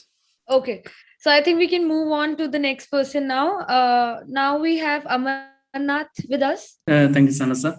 So actually, my questions actually, I can say that trade interest in humanity, actually, how much of how extent this trade interest actually causes to happen these kind of revolutions. I can see that French Revolution and Magna Carta and American Civil Revolution. These are the actually base of our Indian freedom movement and Russian Revolution also. So how much of the trade interest affected this kind of? Yeah, that is another side of the whole thing. I mean, the freedom of trade. Trade was one of the major activity of people from times immemorial, before nations came. Before the nation Germany came, there were Germanic corporations which were doing trade internationally. The present day Estonia, the place namely Tallinn, was a center of trade transit people. The Lakshadweep was a trade transit center. So such things existed earlier, and trade has been one of the major movers of history. And commercial activity and trade has developed the world to a great extent, and it was also was part of a major communication of ideas and views and mythology, even exchanged through the trade route. The Silk Route and the Pepper Route and all these kind of things are so important to understand how the world trade has been a major part of the historical development that we have. And of course trade, but again, freedom was the key again. Freedom of trade without boundaries, and expansion of boundaries wherein you can trade has been always the dream of each trader, that you can trade in a place where the market is big. The bigger the market, the possibility of your product reaching more people. That's why in India is a huge market. One of the major things that keep India together is not only the culture, not only the civilization, not only despite the different languages and everything, it's a huge market. And the proximity to the market, to any producer, the whole country, is one of the things that keeps the country as one nation. So is the case of United States, because you get products, from the country, from anywhere of the country. Now with the boundaries, actually, eventually, all national boundaries are slowly melting away, because you get the products. So 20 years back, I remember people were going to other countries to buy products that you do not get in our country. Now every product produced in any part of the world is available everywhere. You can order online any product anywhere and it could simply come out to you. So these boundaries are melting, but still there are physical boundaries.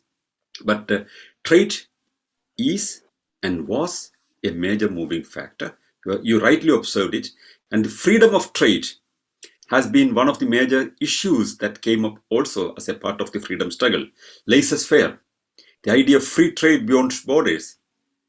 That has been one of the keys. If you have read Ayn Rand has been speaking about a state of advanced capitalism where states would wither away and corporations would take over. And there is no authority anywhere but the rules that governs the whole thing. And states should wither away. The irony is the very advanced form of absolute laissez-faire, where Ayn Rand would think in the objectivist idea, and Karl Marx's idea about exactly the opposite, victory of the proletariat, would also imagine about the withering away of the state. I once wrote an article about the withering away of state, two extremes from the far capitalist laissez-faire position and the far left position of communism. So anyway, trade is something that's very important, and without trade, world would not move, and it has been trade that moves the world much forward. Correct. Thank you very much. Okay, so we have a lot of questions today, so let's rapidly move forward to the next one. Now we have BK with us. Okay, Sanal sir, I'm Bimal here. Actually, I had messaged you one or two times. Maybe you have noticed it. It is regarding the query that where do we derive our values from? If we take the religious perspective, we are directed to the religious textbooks, and along with that, we get all these dogmas coming along with that. If we take science as our source, then we are directed to social Darwinism and all those baggages. So at the same time, we need objective sources to derive these values, respective of place, time, culture, etc. So, say for instance, something like freedom of speech or universal human rights. Now, from where can we derive these values objectively, other than, say, the radical views of science and religion? Yeah, what wonderful questions are coming. Very good question. In fact, I mean, people are thinking very, very higher level now. I'm very happy about that. See, there is no religious reason, no religious source for any kind of values or morals or anything. Because if you go into that, all religions should be speaking about the same values and same morals.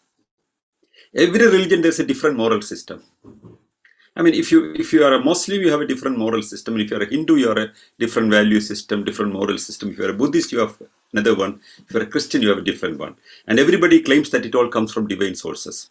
So we know that most of these things are old and we have rejected them and we have gone forward. Now there is a new school, especially from the scientist, not science group, I mean science groups, but the scientist groups, I mean, in which developed in the 1920s, a set of people that everything is derived from science. All human progress is derived from science, which is again another superstition. Because democracy did not derive from science. I mean, even for empathy, they want scientific justification. It's a necessity of, I mean, a part of continuity is what is explained by many people. I mean, who wanted to get a scientific sanction for your morality.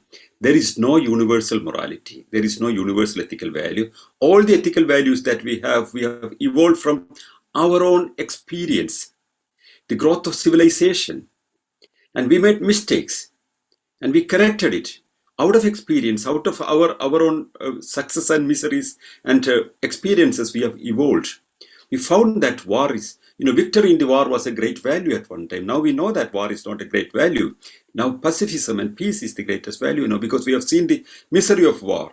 So the values are coming from our own experience and from our civilization that we have attained by thinking. And thinking can be influenced by a lot of things around what you have seen around and all. But not everybody is thinking. Some people are thinking out of the experiences and happenings around us, and they're articulating, and there are dialogues which enhances the quality of thinking and the content and improves it. And that's part of the dialogue, discussion, thinking. All these kind of things collectively is called our experiences, is called our civilization. That has evolved our value system. With the growth of civilization, we would still change these values and improve these values and ethics. If one, the looking forward for a universal value for everything, like the religion is want a value system that is eternal for all times, all places.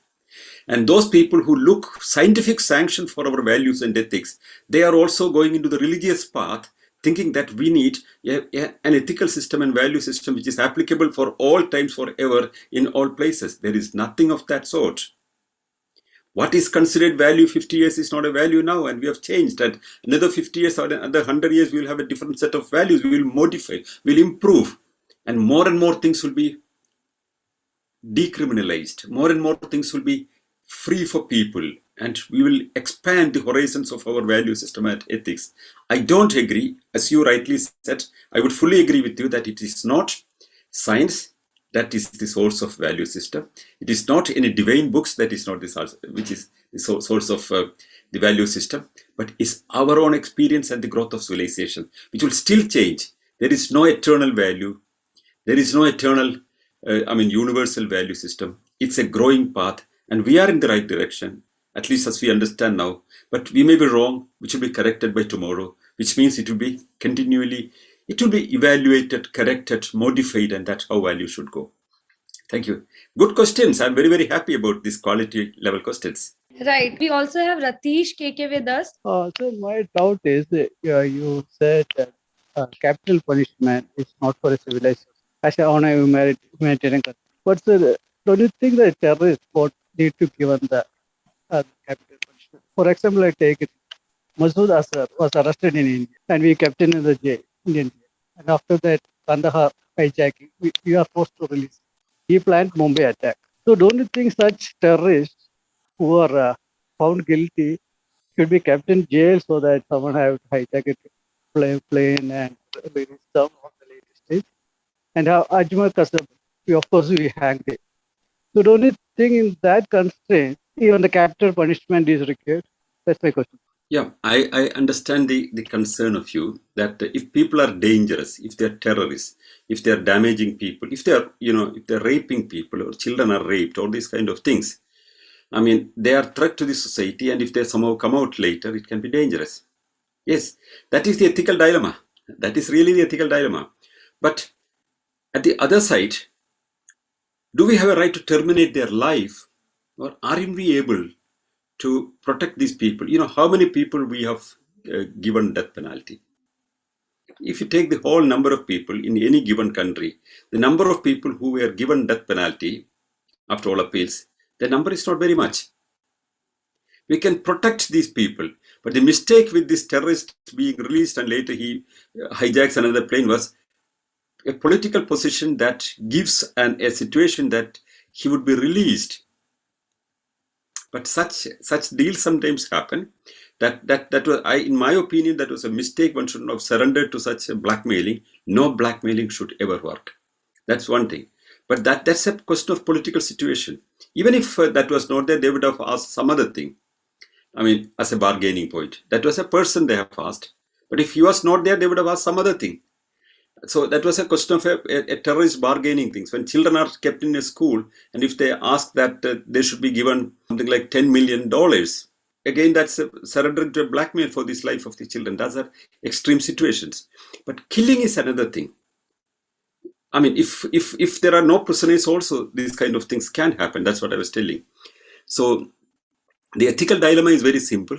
That do we have a right to terminate people? Can we keep them? For example, if one government is very strict, I mean, they cannot even release a person.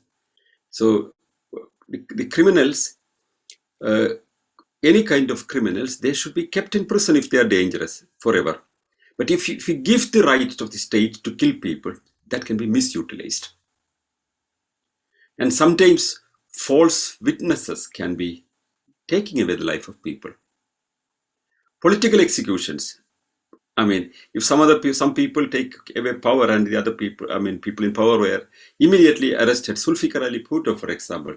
I mean, I've been researching on Zulfikar Ali Bhutto's period in foreign policy. That was my research topic in international relations. And therefore, I would say that, I mean, he was, I mean, when the power was taken by the military, in a military coup, he was arrested. And I mean, that was Ziaul Haq who has taken the power at that time. And then he was arrested and he was tried for a car accident of one of his political opponents who was a senator. And it was taken that he has actually secretly planned this car accident.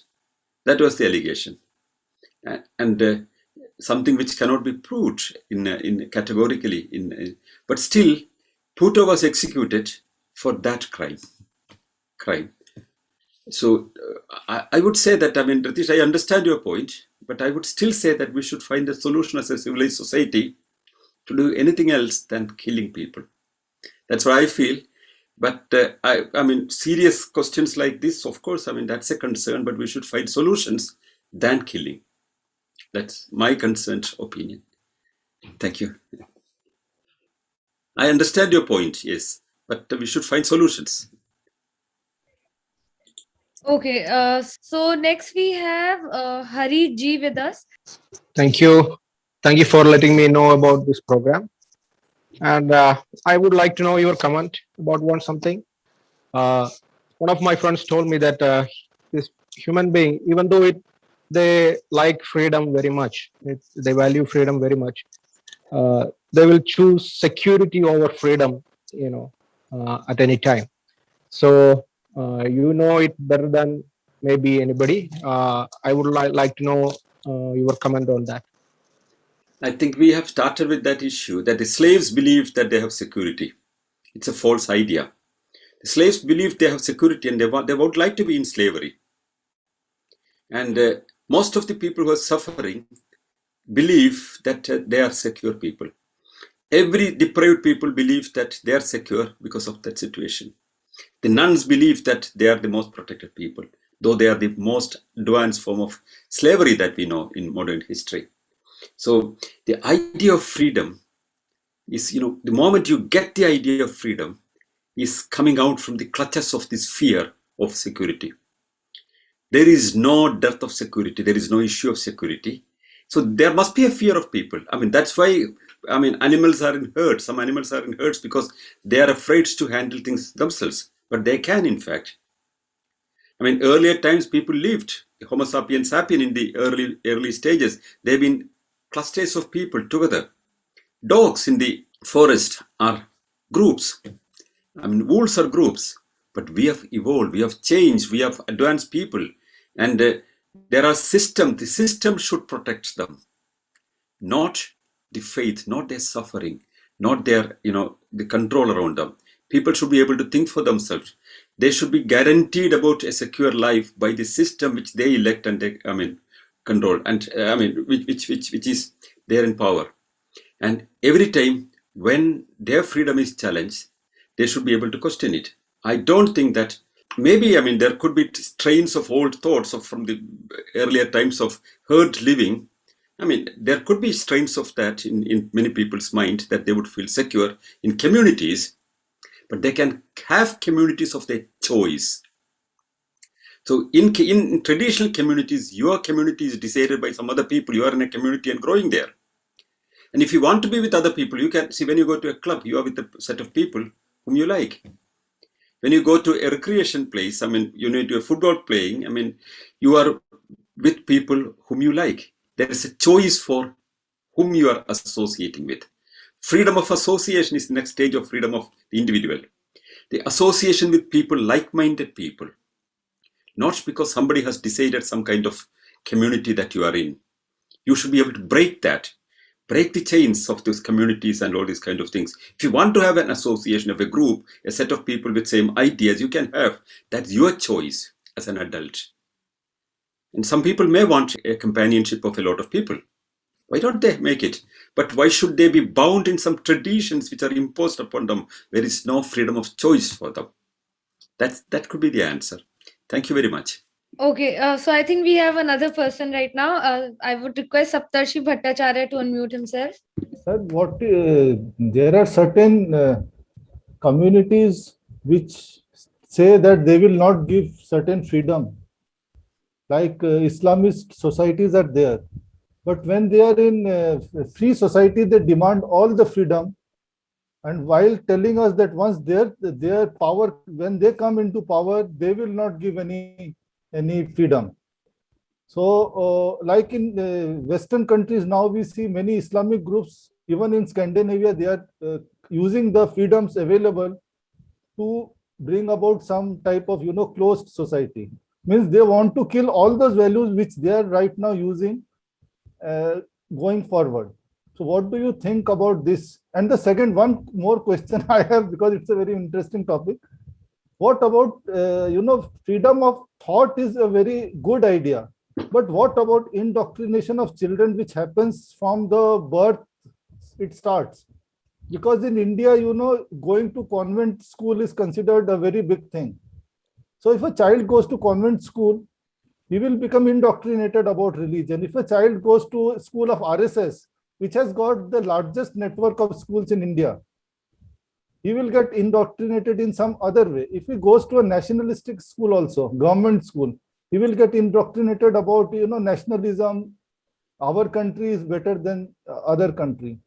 Even if I give my own example, during my childhood, whatever I read in the textbook, many of those things were glorified. Like we have a very good country and our, quality of assets, like everything is very good. We are means it was given in the form in a secular way, but it was written in a glorified manner that our country. But later on, when I came up and to understand what is right and what is, totally wrong, it becomes very difficult for a person.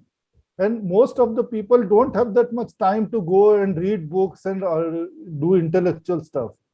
So what is your advice? Because it is a very indoctrination. Richard Dawkins has said it's child abuse. He has called indoctrination as a type of child abuse. So how do we stop it so that freedom of thought is there? Saptarshi Bhattacharya, I mean, I fully agree with the position that children being indoctrinated is one of the biggest tortures that they get, that they have no choice, but before they get into a stage that they can think about themselves and they can take their own decisions, they're indoctrinated with a lot of religious ideas and a lot of values, otherwise they would not follow. So children should not be indoctrinated. There should be a national policy of, in my view, religious education, for example, as you rightly said, in many schools and colleges, though officially the curriculum content is decided by the government and you cannot have religious education in a school, but before the schooling hours in many schools, this religious education is going on. So the right policy should be absolutely no religious indoctrination in the schools, but religion can certainly be studied as part of comparative religion, but not by teaching them what is religious rites and religious rituals, but the history of religions and the role of history of religion in history one can study, and they should study about other religions also. The intolerance comes mainly from not understanding other faiths and other thoughts and the critique of religion also. So as Richard Dawkins rightly said, it's a kind of child abuse to indoctrinate religion when they are not in a position to take decisions. And most of these children are very vulnerable. I mean, at the age of 7 and 6, when they get forced into the faith and the religious rituals, I'm sure that, they can, it will be very difficult for them to come out, even if they think rightly, or even if they think that it is to be changed, still the fear would follow them. So we should have to have huge public opinion campaigns going on and the public education, so that this kind of a mindset should change and eventually it should end. But in many parts of the world, even in developed parts of the world, this kind of education would work, but we see that children reject them and go forward. And more people are liberating themselves from religion, and eventually it should go. And the second question about Islam, the Muslims are not, for example, in Islamic countries, Islamic governed countries, it's not the Muslims who make the laws there. It's the governments that they make laws. Most of the time, the monarchies and despotic governments that make the law. How many of those people who are living in that country would follow this faith if they have freedom to go out? If one gives freedom to opt what they want and to go out from the faith without any fear of persecution, there was a survey that more than 51% of the Iranian population would leave faith immediately. But it's the system that controls them. And it's to keep them within the religion that apostasy is a crime and blasphemy is punishable by death. That's how it is done in Islamic countries. In other countries, they think that even if you have seen in Afghanistan, it's not the majority that went into the Islamic rule. The majority, again, they are Muslims who are suffering, who are trying to run away from that country, are also Muslims. But a small band of people with fine weapons and armory in their custody could hijack a country. So that is possible in any situation. And those groups in Europe, small groups actually, who try to articulate these kind of radical ideas, are identified and they are cornered. Still, they occasionally make some trouble, but generally most of the Muslims who are in the Western Europe are getting modernized and getting integrated to the Western society. There are exceptions, but that's taken very seriously, and the concern is very serious in Western society also. There are radical right-wing groups who are against the immigration of Muslims in Europe because they are afraid that they would influence the society, and they are concerned about that also. And that has to be addressed. But all the same, we cannot discriminate people of Muslim origin just because of their religion. That's the dilemma of the value system. We have problems with some people, but not by everybody, but by some radicals only. We cannot discriminate the whole lot of Muslims because of that. It's complicated, but that's the challenge. That's the dilemma that we have, and we have to address it. But I understand that's a concern is shared in many parts of the world also. Thank you very much. Thank you. Thank you, sir, very much. Sir, my question has two parts. One is, if I understood correctly, one must be free to do everything without interfering others' freedom. That is the ideal freedom, I think. Probably there starts the contradiction. That may be the reason we built value systems, moralities, and laws, and all those things, which in turn give suffering to individuals and the contradiction between the society and the individual. And probably, I don't know, maybe that's why Buddha says freedom from suffering. And Advaitins say freedom from oneself. The second part of my question is about the free will. The question is, do we have free will? Is a 100 million question. But in 1918, Libet experiment is there, which shows the free will is not at all a matter to be concerned. What is your comment on that? I mean, quick responses I will make because it's already very late. The first thing, freedom from misery. Yes, I would consider not as a freedom, as a right of everybody. Freedom from suffering, it's a right of everybody. I would fully share that. But I would categorize it in a different thing, because to be freedom from hunger, that's a right of everybody. Freedom to live, it's a right of everybody.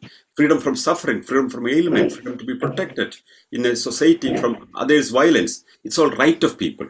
I would bring it to the rights of people than the freedom. It's not only your own choice sometimes, because it's the society's concern. I mean, parting take of also is important in attaining that.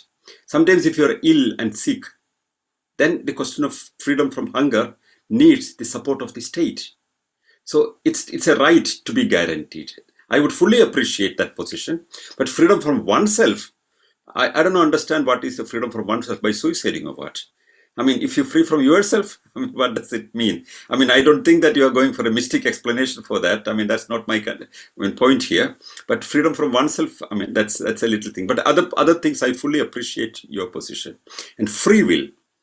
Free will, I've discussed in the earlier part of this discussion that free will is not absolute, free will is not possible, but free will is defined not as absolute one, totally independent of everything. It's influenced by the situations around you. It is influenced by the society. It is influenced by the history. A lot of things are influencing that.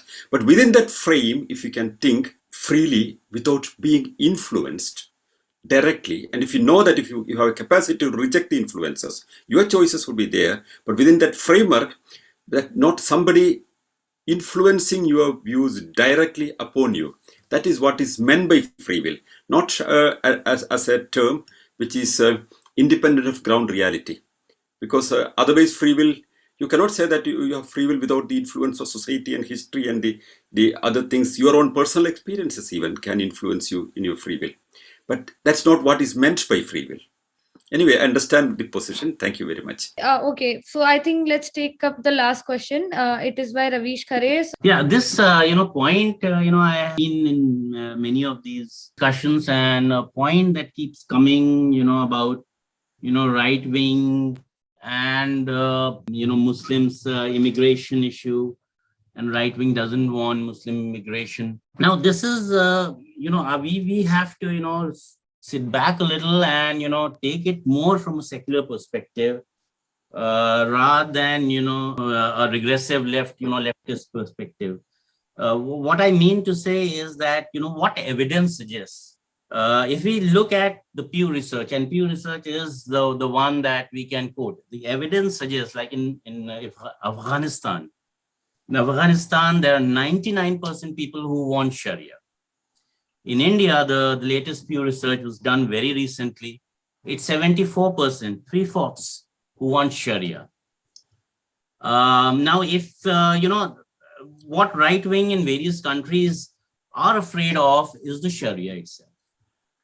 And if you look at, other countries like India rejected the Manusmriti. Israel and the, Christian countries, the Western countries basically have rejected the Old Testament. It's only the Islamic countries that are, talking of Sharia, and it is not coming just only from a few people. It's coming from a large number. I mean, in India, 74% is an extremely huge number for a country which, tries to be secular. Of course, we're not that. So until, I would, empathize with the right wing much more until we have clear evidence. I mean, we should go by evidence. We have clear evidence that there's a huge majority of Muslims who are rejecting the Sharia. Until we get that to that level, it'll be difficult to start preaching to the right wing. I wouldn't even preach to the right wing at all, and I would rather empathize with them, because this fear of Sharia is really great, and it's there even in a country like India. So that's my point. I don't know what you have to comment on this. I would say my position very clearly. I mean, this I have been discussing in another meeting recently also. I don't know what's the source that you're quoting, because there was a study from the Yale University, there was a study from Harvard about the Muslims who want Sharia law or total Islamic law in Muslim countries. There are more than 50 Muslim majority countries, and in most of the countries, except 5 countries, more than 50% of the population do not want Islamic laws to control them. That's the latest study that follows European Union. European Union is following that. That is why any kind of these right-wing extremist ideas that you want to glorify is rejected by European Union. And that is why the Muslim, people who are asylum seeking are not rejected because of their religion or their faith that they were brought up. The idea that all the Muslims, 91% of the Muslims in Afghanistan want Sharia law. And if that's correct, why these people have been rushing away, trying to escape from that country? I mean, people have been trying to escape from that country. People are leaving to other countries. On the border of Iran, there are a huge number of people escaping from that country. So this fact is a right-wing extremist explanation, which I would like, Ravish Khare, I know you very well. I know your positions also, but I would advise that if these figures are authentic, please send me the documents. I would stand corrected if that's corrected, but I have authentic information, surveys done in United States universities who are working about extremism and terrorism, categorically saying that vast majority of the people in all these Muslim majority countries do not want any kind of extremism. They would like to live peacefully. It's a band of people who are extremists, who want to have forced extremism, are different, and they have to be handled separately. Including Saudi Arabia, including UAE, most of the Muslim countries are fighting terrorism in their own terrains.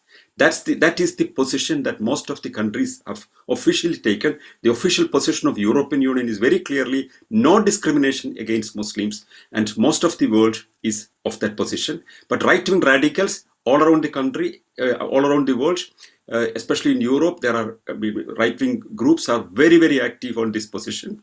And they would say that all Muslims are bad, they are all sleeping bombs and sleeping extremists. But I would go with the figures available from university studies, and which is also approved by European Union, that it is not like that. The other figures I would like to receive from you, and I would like to exchange the views, and I would like to re-examine my views if that's correct, if the sources are not from right-wing extremist and radical groups who are against all kind of people. Also, you have to understand that the right-wing people are also not only against Muslims. The Romas, the nomads, they're against that. I mean, in Germany, when nationalism was rising, it was not against Muslims, but against Jews. And they were terminated. But not only they, the Romas were terminated. Because they think that Romas are bad and they are bad people. And the Jews were persecuted also because of the prejudices against them. We cannot think of any kind of prejudice against any people because of their religion or faith or race or anything. If there are extremists, they are to be handled. And extremism is to be addressed. There are more than 1 billion people, Muslims in the world. You cannot think of a world without them. And you have to live with them and get them out of extremism. And the extremists are to be identified, not to discriminate a large section of people because of their faith.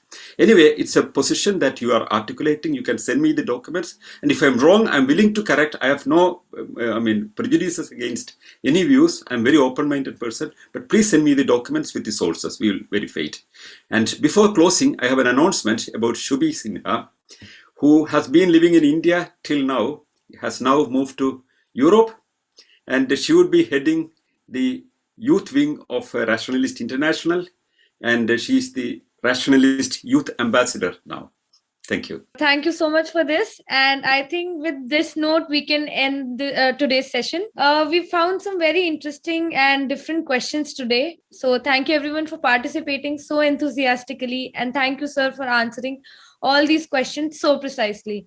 Hoping to see you all next weekend too. And we will definitely come up with more interesting topics every session.